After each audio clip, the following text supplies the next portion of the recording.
तुषारहारधवला या शुभ्रवस्त्रावृता या वीणावरदण्डमण्डितकरा या श्वेतपद्मासना या ब्रह्माच्युतशङ्करप्रभृतिभिः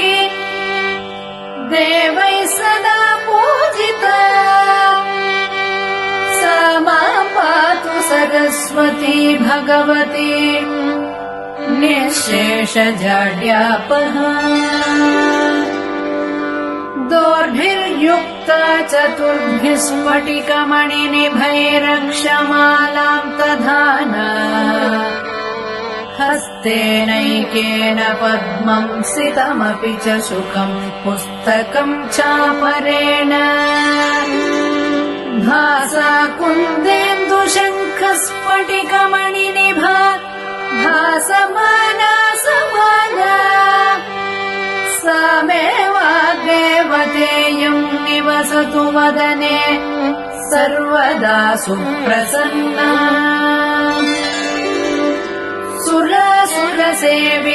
सुरसेवितपादपङ्कजा करे विराजत्कमनीय पुस्तका विरिञ्चि पत्नी कमलासनस्थिता सरस्वती नृत्यतु वाचि मे सदा सरस्वती सरसिजकेसरप्रभा तपस्विनी श्रुतकमलासनप्रिया घनस्तनी कमलविलोललोचना मनस्विनी भवतु वरप्रसादिनी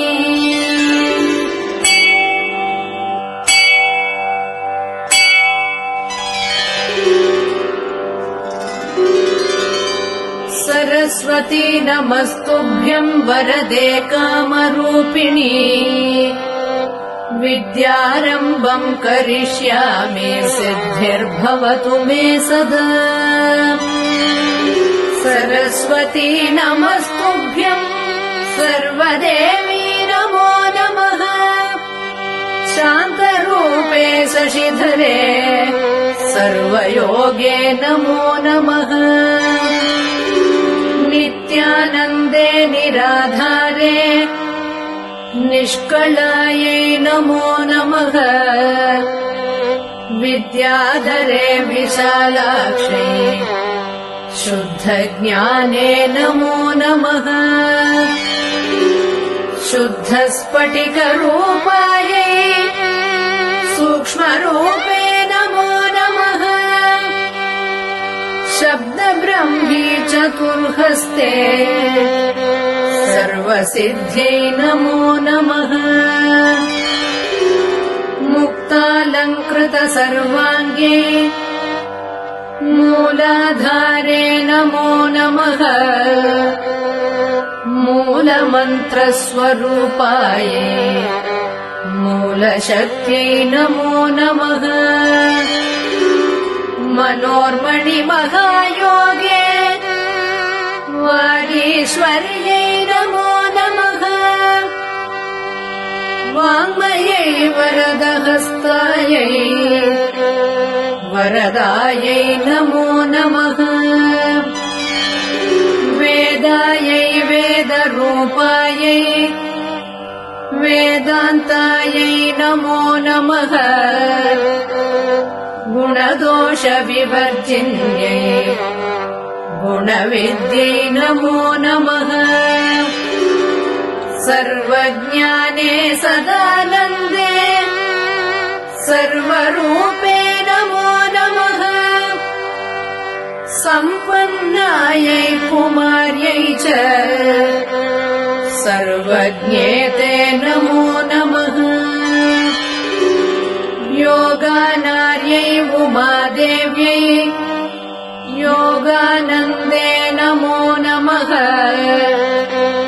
दिव्यज्ञानत्रिनेत्रायै दिव्यमूर्ते नमो नमः अर्धचन्द्रजटाधारी चन्द्रबिम्बे नमो नमः चन्द्रादित्यजटाधारी चन्द्रबिम्बे नमो नमः अणुरूपे महारूपे विश्वरूपे नमो नमः अणिमाद्यष्टसिद्धायै आनन्दायै नमो नमः ज्ञानविज्ञानरूपायै ज्ञानमूर्ते नमो नमः ज्ञानशास्त्रस्वरूपायै नानारूपे नमो नमः पद्मजा पद्मवंशा च पद्मरूपे नमो नमः परवेष्ट्यै परामूर्ते नमस्ते पापनाशिनी महादेव्यै महाकाल्यै महालक्ष्म्यै नमो नमः ब्रह्म विष्णु शिवायै च ब्रह्मणार्यै नमो नमः कमलाकर पुष्पा च कर्मरूपे नमो नमः कपाली कर्मदीप्तायै कर्मदायै नमो नमः सायं प्रातः पठेन्नित्यम् षण्माससिद्धिरुच्यते घोरव्याघ्रभयं नास्ति पठतां शृण्वतामपि युद्धं सरस्वती स्तोत्रम् अगस्त्यमुनिवाचकम् सर्व అందరికీ నమస్కారాలండి. ముందుగా ఈ కార్యక్రమానికి ఇచ్చేసినటువంటి తల్లిదండ్రులకి అలానే చిన్నారులకి మా విజేత ఐఐటి ఫౌండేషన్ స్కూల్ తరఫున ధన్యవాదాలు తెలుపుతున్నాం. ప్రతి సంవత్సరం ఈ ప్రోగ్రాము ఈ సామూహిక అక్షరాభ్యాసం అనే ప్రోగ్రాము సంవత్సరానికి 2 సార్లు జరుగుతుంది. ఒకసారి దసరా ఉత్సవాల సందర్భంగా సరస్వతి దేవి మూలా నక్షత్రం అనేటువంటి సరస్వతి జన్మ నక్షత్రమైన మూల నక్షత్రం రోజు ఒకసారి, అలానే మరొకసారి ఫిబ్రవరి మంత్ లో వసంత పంచమి సందర్భంగా 2వ సారి జరుగుతూ ఉంటుంది. ఇలా లాస్ట్ 5 years నుంచి ఈ ప్రోగ్రామ్ మన విజేత ఐఐటి ఫౌండేషన్ స్కూల్ లో జరుగుతూ ఉంటుంది. ఈ ప్రోగ్రామ్ కోసము ఎక్కడి నుంచో ముప్పై పరిసర ప్రాంతాలు అలానే మంగళగిరి, వినుకొండ అలా డిఫరెంట్ ప్లేసుల నుంచి వస్తూ ఉంటారు. ఈ సంవత్సరం మన పేరెంట్స్ మార్కాపురం నుంచి కూడా, మార్కాపురం దగ్గర ఖమ్మం నుంచి కూడా వచ్చారు. అలా వాళ్ళకి ఈ బాసర నుంచి నవరాత్రులు ఎప్పుడైతే స్టార్ట్ అవుతాయో ఆ స్టార్ట్ అయినప్పుడు